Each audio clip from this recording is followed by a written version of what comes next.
Hey everybody tuning in here for the first ever video podcast episode of Talking Chop. My name is Gaurav and I will be your host through this series. The series is kind of dedicated on what should hopefully be Braves transactions, the results of the week and that kind of thing. We do see this new COVID wave hitting the Miami Marlins and now they're not playing until Tuesday. So we'll have to get creative with some kind of content here. Luckily, we have been blessed with Braves 2019, one of their top 2019 draft picks, Makhi Backstrom. How are you doing today, man? I'm pretty good, man. I'm pretty good. Loving life, chilling. Doing great. Awesome, man. I want to thank you so much for taking time out of your day to be a part of this first episode. And I guess big question is, are you ready to dive right in? Oh yeah, let's do it. Let's do it. And let's go ahead and start back at the beginning. All right. We'll set the stage. It's June 2nd. You know, the draft is June 3rd. You finished all your showcases. You've gone through your interviews, all that kind of stuff. Your perfect game profile, I got to be honest, looking really sexy. You got 99th percentile in barrel speed, 101 exit velocity at 18 years of age. I'm reading this in my drafts, in my draft process, and I'm like, all right, I need this man in the organization. I've never seen, I got to be honest, like, I'm not a huge draft guy that goes over to Matt Powers, but like, he's telling me this, I'm doing my own research. So I'm like, we got to find some way to get this kid. Right. What's going on through your mind on the 2nd? You got the draft the following day. Do you have teams calling you constantly? I know you've gone through your interview process, but is it kind of like a wait and see, where am I going to land in the draft? Or did you kind of know what kind of direction the draft was going to take you in? I think it was a little bit of both because I had maybe I have some sort of knowledge and know where I want to land and know where I may land. And then the other part in the back of my head was like this big mystery of like, where am I going to land? What team's going to take me? And who is going to ultimately, take that chance on me and be able to just help me further my dreams. So and also it was a big, like, not a stress. It was a big joy for me. It was a lot of joy that turned into like, oh my God, like this is finally happening because 14 years of playing ball it's been a long time coming for it, and it made me truly happy. I'm not gonna lie, it made me happy. That's fantastic. Did you have like any inclination that the Braves were going to be the team that picked you up? Honestly, I did it. Well, I had a really good relationship with the scout, and we're always talking, talk every day almost. But it was honestly a big mystery. Like my mom kind of knew a little bit. She was just like, I feel like Kevin's gonna take you here, and I was just like, all right, well, let's see. And then she kind of spoke it into existence a little bit. So. If your mom's name is Tina, I love how active she is on Twitter. She's Yes, always in my notifications anytime I tweet something out about you. That's parental love right there. It's fantastic. that's my mom. That's my mom. She's the best. She really gets me. She understands. She That's understands awesome. it. That's fantastic. I love it. I guess another question to kind of build on that is, how hard was it to turn down your Fresno State offer? I know that you kind of chose Fresno because of their track record with success in their program and turning MLB caliber players. Was it like kind of tough to take the gamble? Because I know it was you still got a really nice signing bonus, but it's still a big jump. So what was going through your head through that process? Well, through the whole college recruiting process, even with Fresno State, I took a look at history of the program, what this program is about, and what really attracted me to Fresno State before it was guys like TP, Terry Pendleton, Aaron Judge, and the guy, what's his name that just got drafted this year? He just throws absolute gas, smoke. I think he's a Cardinal now. But it was a big family there, and the family aspect made it kind of tough to choose between, like, oh, what do I do? What do I do? And I think the biggest thing was just to follow my heart and follow what I wanted to do with my life. No matter how great of a coach Jermaine was and Mike Batesel, who's tough but loves everybody. I think it was just more of what did I want in my heart and what did I want to do? What did I want to achieve now? And never look back. Like, I have my opportunity. I'm going. I mean, that kind of segues into my next question was like, where did you really find your guidance for the decision? Because you're 18 years old. I mean, that's a big step. You're taking like this monumental step for your career, right? Everything Mhm. kind of sets into place, a wave of emotion. So like, who are you talking to? Who's in your ear? Who's helping you make that decision? And how much did the fruit basket weigh into your decision process? Um, I know you've been waiting to ask me that for months. But my mom, she was praying for me every day. Mm. Most of my family, just the people around me, constantly every day that lived in my house, they would see me go through these ups and downs of like, okay, do I want to do this? Do I not want to do this? What do I do? And really, one of my old coaches and who I coach with now, his name is Ruben Smiley. He'd tell me that because everybody calls me Big Sandwich. Where I'm from, I'm Big Sandwich. I'm Big Sandwich. I'm Tuna, Big Mac. I'm just anything big and put behind it. That's me. He was like, Sandwich, I know you want it. So, you're going to have to go follow your heart and go get it. So, and the fruit baskets, man, I love me some fruit. And I don't know, I just love the, I think what made me the most happy about it was not only the generosity, but the meaning behind it was like, people are here to support you in your dream, and the fans are here to support you in this dream as well.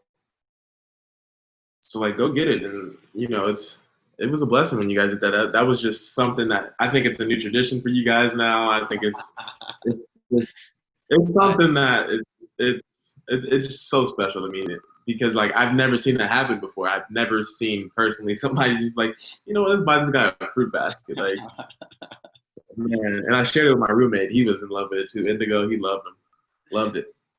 For anyone that hasn't really heard the story, while he was going through the draft process and figuring out what he wanted to do, it was actually Garrett Spain, who is also over at Talking Chop at Braves MILB, who was like, we should just send this man an edible arrangements. No matter what happens, like this is a big decision he's making. No matter what, he deserves some kind of gift for going through this entire process. So we got together, we got an edible arrangements, we found the address to send it down to Orlando, and once he signed, we sent it his way, and that was it.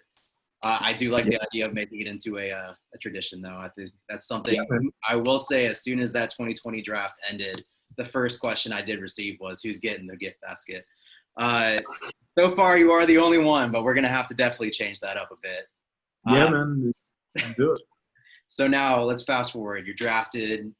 You sign with the Braves. Your first assignment, you go from the beautiful California uh, environment to the hot, sweltering Orlando in the middle of the summer. What kind of like change was that? Well, as you know, we moved from Orlando to Oh yeah, yeah. Sorry. so I went from Cali, from like this like no humidity. Mind you, it doesn't affect me humidity because I'm island. I got it in my blood to be Mhm. in the humid. But just the slower paced town and everything that came with it, it was just like it was a whole different environment for me. And personally, I loved it. I loved the slow pacedness. I loved the slow life of just balling every day and nothing else to do, and just trying to further my game in a different environment away from home because I've never been away from home for so long. But Mhm. it was honestly, I didn't mind it. I played good in Florida. I played good in different states, really. Mhm. But no, it was a blessing. Honestly, it was a blessing in disguise to move away from home. Okay, that's really encouraging to hear because now baseball life is not easy. So that's something that's gonna definitely take getting used to. So I'm glad you had such a pleasant first experience with it. That class that you reported with down there was absolutely loaded, right? You had insane talent like Michael Harris, Stephen Paolini, Vaughn Grissom, Caden Morton. Those are just the position players. You have Joey Estes over on the position or the pitching prospect side. Like that team was really really good. Uh, Really good. were you guys like constantly talking to each other and learning from one another, or was it more of like a friendly competition? Like you did that, I'm gonna try and one up you type thing. Honestly, I think it was more of everybody helping each other out. Because we knew we were all young and we all are. It's our first time being away from home and being away from the nursery of home, and like obviously there was a little bit of competition. I'm not gonna lie to you, Mhm. but it was also that fact of like, okay, we're all here, we're all in the same boat. How do we go up? How do we climb the ladder with each other? That's awesome. That's fantastic. I love almost like the friendly competition, but constantly motivating one another to succeed. I Right. guess kind of leads perfectly into my next question, which is like, what's going on through your mind when you see someone like Michael Harris, who you're going at toe to toe in terms of player performance, but you see him getting promoted to Rome before you? Was it something that you're like, that's fuel for me, I need to continue to work, or was it, this is my boy Michael getting promoted, I'm gonna get my time's next, but I'm just gonna be here and celebrate him? Like, what's exactly going through your mindset? Well, of course, the first day I learned he got promoted, I was like I'm, because me and Mike, we're really good boys. I was like, hey Mike, congrats! Like, go do big stuff, go do epic stuff, and um, and in the back of my mind, I was like, okay, now that fuels me to go be right there with you and go be up there and go ball out and go win. And it's just that's the kind of person that I am, and that's just I'm always motivated, always finding something to motivate me. Sorry, somebody just walked in the door. No worries, man. Yeah, I saw you're looking for one of his cards too, which was really cool. Yeah, I love seeing that interaction when you were doing the whole card breaking thing on Instagram. Definitely, you guys need to follow at Players Break on IG.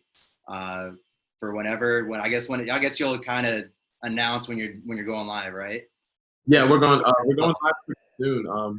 I'm actually I've been getting all of my cards and all of my I've been getting all of my stuff from this place called the Bullpen LA down there in Westchester, and they've been hooking it up and showing me a bunch of love, and this is what kind of really started me and my okay. mom, and it's just we'll let you know for sure. We'll let you know for sure. Definitely, you guys need to go follow at Players Break on Twitter and IG and enjoy this process. It's really fun being able to interact with him on a kind of one-on-one basis and ask him different questions. Uh, Definitely ask questions and ask whatever you want because I mean we have a whole setup and a whole thing. Joey's bringing it down. He's coming down to live with me. We've got like this whole setup that we've got. We got our mats, we got gloves, we've got everything. We got the whole little get down and setup going. So it's gonna be dope. that does sound pretty dope. All right, let's cut to 2020. Right, you got everything that's happening on in the world right now. It's a little weird. Uh, we're hearing details about the major league season, the minor league season, and then suddenly you hear, bam, no minor league baseball this year. Personally, I'm absolutely devastated because minor league baseball is my jam. I absolutely love it. I love reading. I love watching it. I love talking to the players. I love learning everything about it. What Right. what's happening with you? Like, what's going on in your mind at the very beginning when you hear the first rumor that there might not be a season, and then when you officially hear that it's canceled? Like, what exactly are you thinking? Well, at first I was definitely a little sad. Like, well, not a little sad, a lot of sad, but um, just the pure thought of like, man, like no baseball and like okay maybe there's some baseball who knows like let's just wait for instructs and then it's like dang now I'm officially hearing that there's no season. What am I preparing for? What's the date that I'm preparing for? And it's made me sad, but then at the same time it's like okay now I have this time to get better.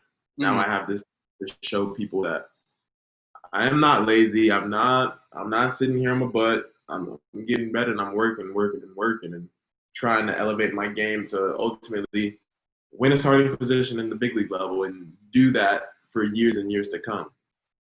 I mean, yeah, obviously you're not lazy. I'm seeing these workout videos you're posting, and you're looking just yoked out right now.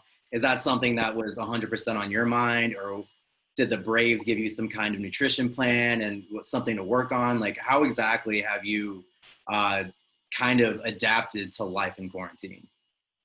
Um, it was something that has always been on my mind is just to be able to be as fit as possible and be able to be as mobile and as flexible and as strong and wiry strong, not like super like Hmm. I don't know, football player, linebacker strong, but wiry strong, got some muscle and flexible, and that's just something that I was hitting really, really, really hard in Hmm. this corner.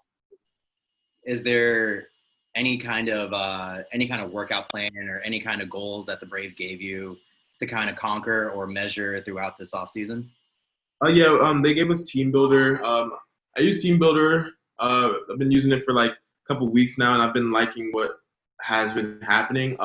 As far as meal plans, they just started to give us like cooking with a purpose and doing Okay. all that stuff. So that's been helping me even a little bit more. But I've been doing some crazy stuff in the gym for a little bit before the Team Builder. Like right as I got home, um, just got after it. We got after it really hard, and I've been loving it.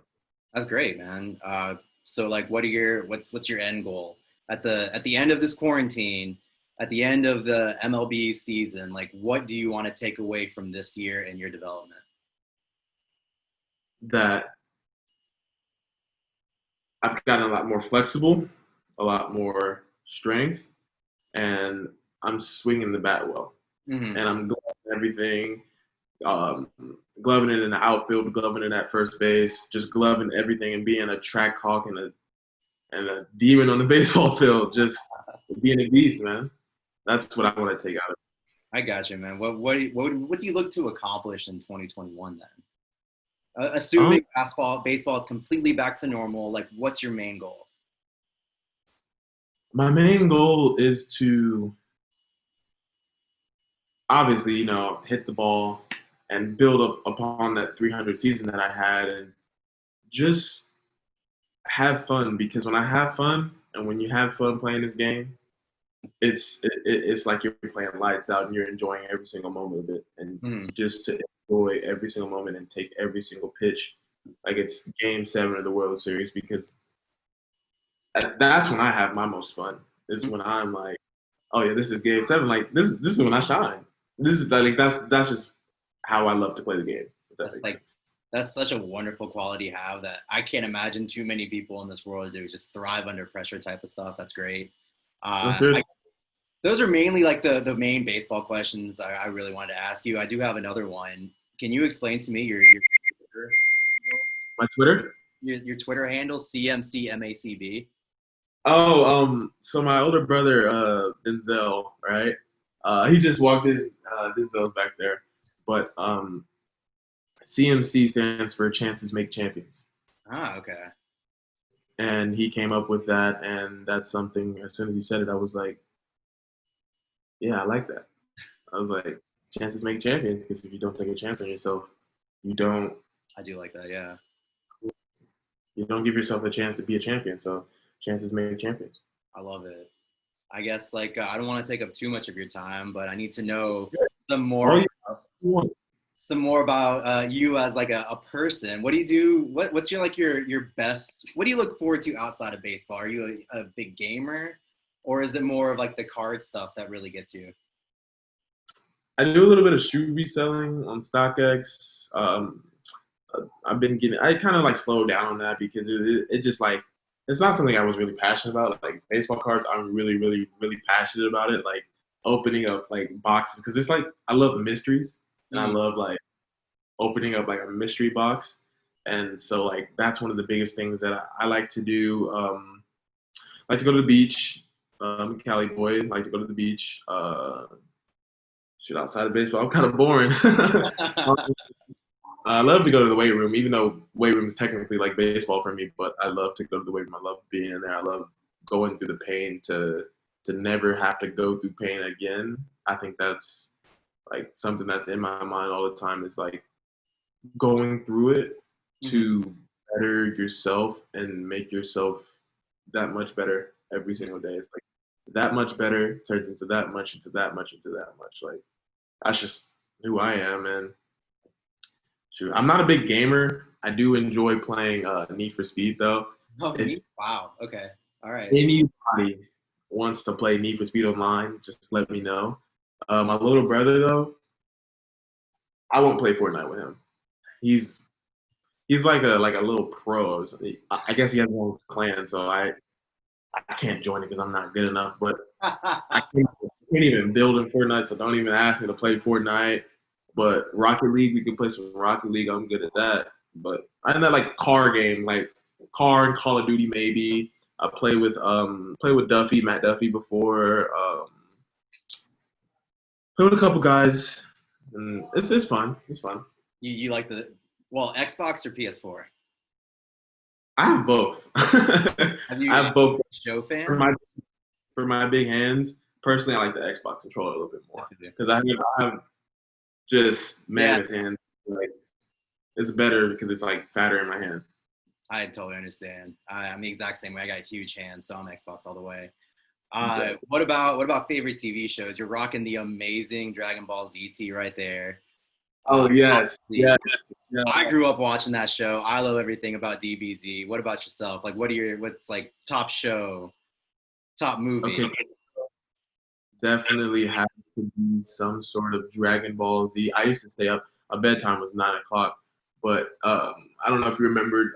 Dragon Ball Z GT came on at like 10 o'clock. I would say on Cartoon Network. Yeah. And when that was my favorite one. When no, actually my second favorite. Because my first favorite is just the new one that just came out. Super, Yeah, super is Super's awesome.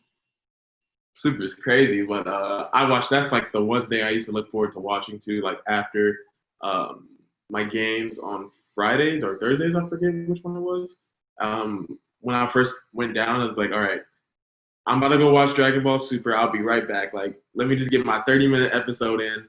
But this Dragon Ball Z, I love it. I used to play that game a lot. I wish the new game was a little bit better though. Yeah. I got it like the day it came out, and I was heartbroken when I was like, this is almost unplayable. My older brother, he loves it. I can't get into it. I can't do it. It's Well, can't do it. what about name one thing that maybe name one hobby or one thing about you that most people probably don't know about you.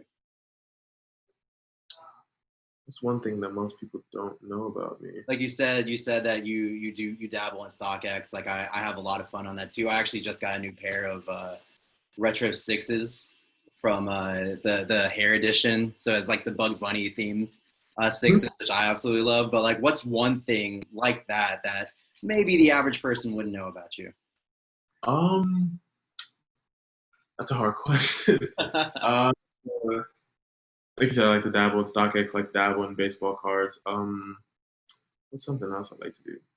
I like to just invent stuff. Like I like to invent tools that like the everyday person would struggle doing. Like I like to invent.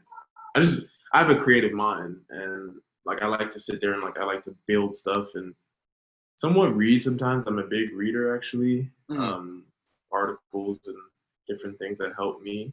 Uh, I'm a cook. I like to cook. I love to cook. Oh Love yeah. to cook. Love to cook. What's your favorite dish to cook? I like to cook jerk chicken, rice, beans. This is healthy, Mm. and it's just something that reminds like whenever I'm gone, I cook it, and it reminds me of home, and it reminds me like of my mom. Mm. So I cook it, and then man, it's. But I want to learn how to cook oxtails. I don't know if you ever had oxtails. I don't know if anybody ever had oxtails, but if you never had it, go to your local Jamaican spot and try oxtails. You can't mess it up. It's that good. You can't mess it I couldn't agree more. One of my first jobs in college was at a farmer's market, and one of the people I used to work with was this Jamaican woman, and she used to make the most fire oxtail I've had in my life. And it's like, Yeah. unfortunately, when you have it at that level, you struggle to find The good stuff. good anywhere else. Yeah, I have this Jamaican restaurant by the house called Natural Arts, and I go there whenever like I'm really feeling some oxtails and just really wanting like the good stuff. Like sometimes you settle for less. It's just like Yeah, it's bruh, still good. it's still good, but it's Natural is just fire. I feel you, man. When you make it to Atlanta, I got a couple recommendations for you for best oxtail in the city. I got you. All right, I'll be there. I will be enjoying it probably every single day of the first week. Well, man, thanks so much for taking the time out to joining us here. Really look forward to learning more about you. I'm really, really excited about 2021 and seeing what you got in store for us, man. Oh man, it's gonna be some big stuff coming. I'm Big hyped for shit, it. big shit. I'm hyped for it. Thanks so much again, and I hope you have an absolutely wonderful rest of your day. You too, man. Thank you. Take it easy. You too.